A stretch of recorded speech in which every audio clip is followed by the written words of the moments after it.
If you can arm yourself with the precise distance between you and your target, it can make all the difference in your game.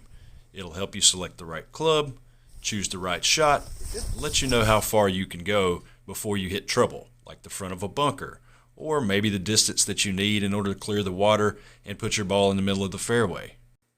Tee boxes and pins are constantly being moved around and shifted, and sometimes yardage markers are old, so they can't be trusted. A lot of times, you'll actually need to get your yardage yourself using a rangefinder or by pacing it off. All right, now that we've established that a laser or a GPS device or some sort of rangefinder to be able to give you accurate distance to the flag and to hazards and the fairway and different targets you may have with your golf ball, I want to talk a little bit about this laser specifically. I was fumbling around between a GPS device in the form of a watch, maybe a little dongle that you can attach to your bag, and those are great. Don't get me wrong, they're a great alternative, but ultimately I had to make a decision. Did I want a GPS device or did I want a laser rangefinder? I can't use a GPS device on the driving range. And it's really important when you're practicing to be able to gauge the distances to different targets on the range. You can't always go by those signs or yardage markers that they put out, especially if you're dealing with natural grass tees, because the natural grass tees are always being moved backward and forward and shifted to different areas. Well, a laser gives you the ability to shoot any target at any location in any circumstance and get an accurate distance to that target from where you're standing. That was the kicker for me. That's what made the whole decision. So now this one that I have, I got it on Amazon. It comes with this nice case. It's a nice padded Velcro case. It's really solid and sturdy. It's got a belt loop on it so you can put it on your belt if you want to be a boomer. This rangefinder has the nice outer silicone shell, and the entire device is covered in it with the exception of this front portion, which is like a hard plastic, and then even the eyepiece is covered in silicone. The buttons are covered in silicone, meaning that this thing is pretty water resistant, I've found, and it doesn't have that tendency to slip out of your hands like a slick plastic device would. This one's got a little bit more tack to it so you can hang on to it. It's small. Apparently that is a big thing with rangefinders. A lot of people don't want the big bulky rangefinders. They like them to be small and fit in the palm of your hand. This one definitely does that.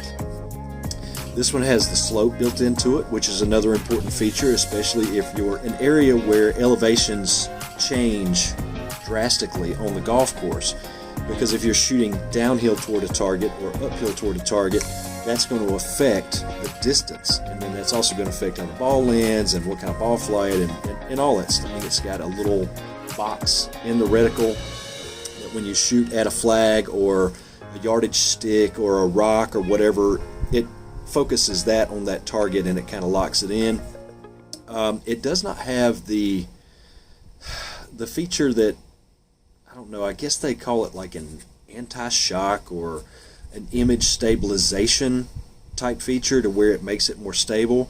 But I had a rangefinder before this one that was way more unstable, and when you shot it, even if you were braced up against something, it was really hard to acquire the target. With this one, I've had zero issue picking out, just the flag stick itself, the flag whipping in the wind and constantly changing shape and size, rocks, poles, tee marker signs, any of that stuff. I've never had trouble picking up a target with this particular rangefinder.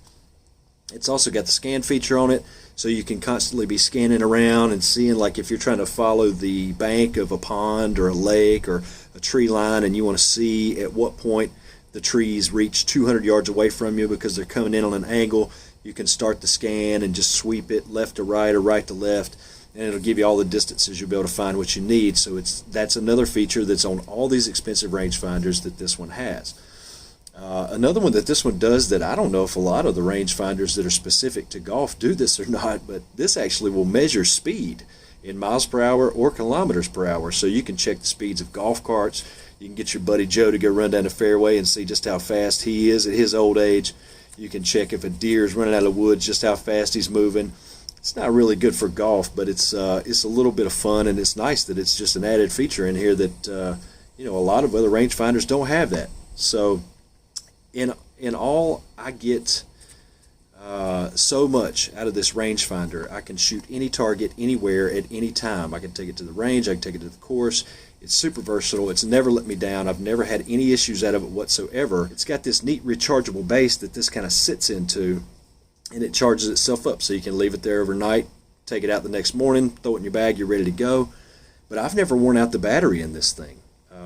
I've played probably, God, I don't know, 20 plus rounds where I haven't charged this, and it's still going. It's still working right now. You can see up top it's got the buttons. It's got a mode button and then a power button. So to turn it on, like if I've got it laying in the cart and I want to shoot, the flag in front of me, or I want to see how far it is to the front edge of the fairway bunker, I hold down the power button for just a second, then let off, and then I hit the button once I'm on target. Just tap it one time and it locks in. It blinks a second, and then bam, it locks on and shows you the yardages.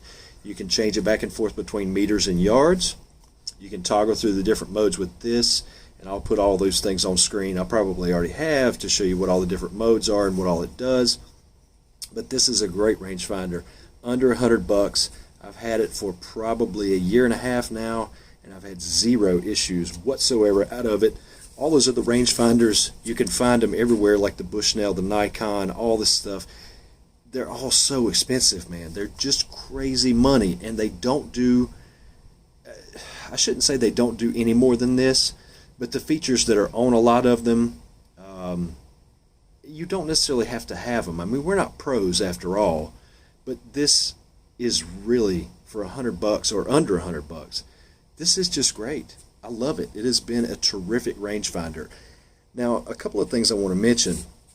I shop on Amazon all the time. I'm constantly reviewing things and looking at things for my personal use, from shoes to clothes to rangefinders to golf clubs, you name it. I check it out and I do my homework, and I know that there are a lot of rangefinders around the $100 mark or even under the $100 mark out there. I am so wary of those. I am constantly just questioning whether or not they will perform, whether they will hold up, whether they'll do the job they're supposed to do, if they're accurate, will the battery last, how well is it made. So I took a chance on this one, but I read a lot of reviews. I checked out a lot of different websites and looked at some other products, and ultimately I pulled the trigger on this one, and it has proven to be a terrific value and a great rangefinder. Some of the other ones that you might see on there, maybe they're not so great. Maybe they fall apart. Maybe the batteries don't last. Maybe they don't have all the features that this one has. So, you're kind of taking a chance. But with this one, it's been vetted. It's been field tested. It's approved. So if you guys don't have a rangefinder yet, and you're trying to decide between a laser rangefinder and a GPS watch or a GPS handheld device or any of that stuff, I hope you take some of the tips and some of the things that I've thrown out here in this video to heart and use them to make your decision. And if you don't have one yet, or you're in the market for a new one, you got to replace one that broke or died or just isn't doing the job for you, I hope you consider this one. It can save you a lot of money. It performs really well. And if you do have a rangefinder that you'd like to leave some comments, leave them down below and let me know what you think of your rangefinder, what you paid for it, how it's done, all that stuff, and reasons why you chose the device that you have. It'd be great for other people to be able to read through, and then they can get even more information, and that's what this channel is all about. So, appreciate you watching. Thanks for subscribing. Click the little bell, hit the thumbs up button if you like the video, leave me some comments, and I'll see you next time.